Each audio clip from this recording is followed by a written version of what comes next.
Hello and welcome to the second in our daily episodes. Yes, that's right. We are putting out episodes every single day. We took on board your feedback and comments.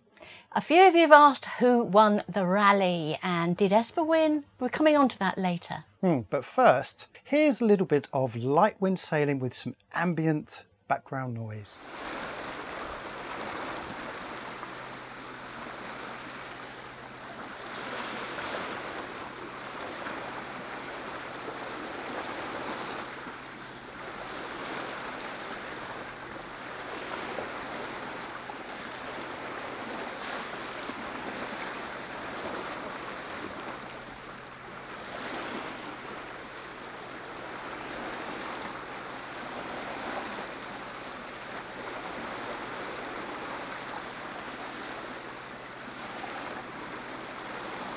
Well, we have the wind up our bum and 3 out of the 6 boats have light wind sails out. That's songlines 3, Zizi and Santorini, so we didn't want to be left out. So we thought we'd put out the mizzen staysail. Doesn't see the light of day too often. In fact, it is one of my favourite sails, so we should leave it with easy access to put it up because it's so easy to deploy and manage. We got a few tenths of a knot extra speed, so it's good. And we're now part of the Light Wind Sailing Club.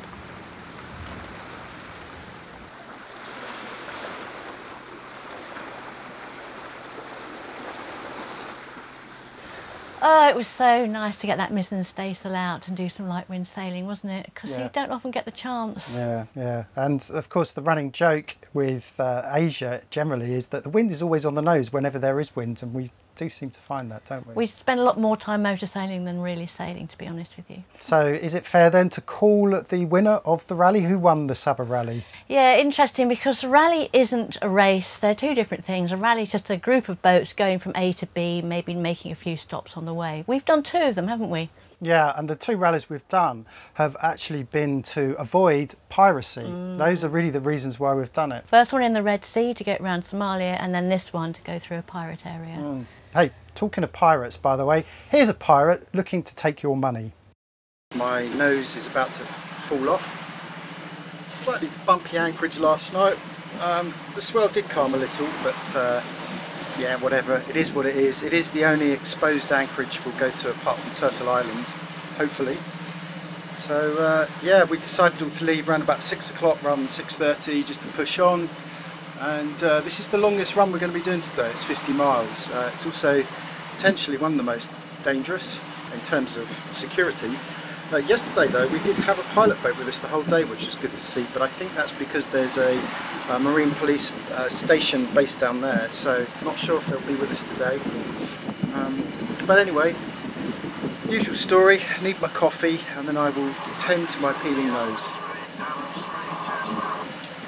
Oh, it's all happening on the radio.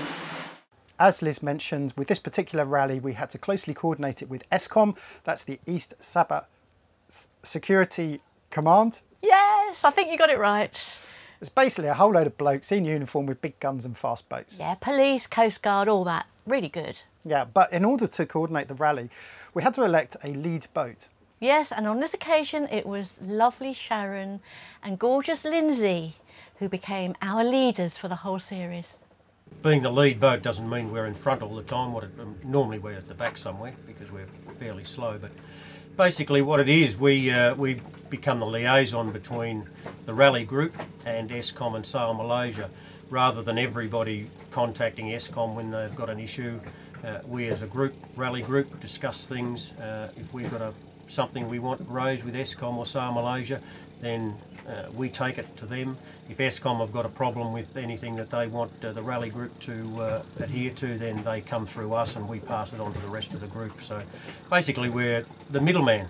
But of course, with this responsibility comes headaches. Oh yes, there's no doubt about that. I can't say as I was greatly enthused when I was asked to, or we were asked to do it, because we've done this rally before and I know the headaches that were created for the lead boat in the previous rally. 6 boats only this year, so that makes it a lot easier, but not everybody can be kept happy all the time. So I think most of the group are fairly happy most of the time, and here we are at Buhay de Lang, and everybody's happy now. So, but yeah, there's certain issues that come up, and but we work as a democratic group, and as I say, not everyone can be happy all the time, but it's worked out pretty well. I'm just thinking of the effort that you've gone to publish night watches, for example, and I know Esper is as guilty as any other boat as, you know, not reading it until 2 weeks down the line. So hold on a minute, this isn't fair. Yeah, so you've got little things like that to contend with. Yeah, and that's human nature, I guess, and people don't read it. If they don't read it, well, I guess that's their responsibility. But there's been a few of that, but truly it hasn't been terribly onerous.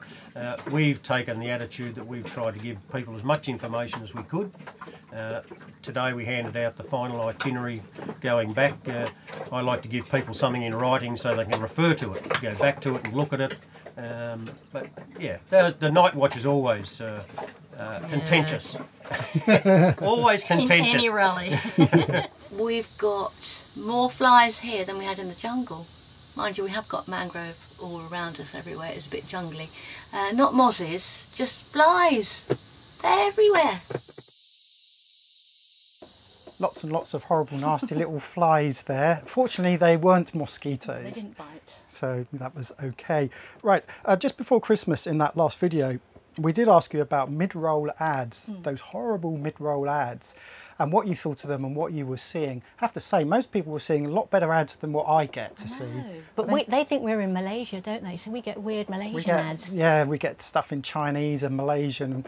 Anyway, it seems as if the general consensus is that you understand that mid-roll ads are a necessary evil. They do help us financially, just a little bit.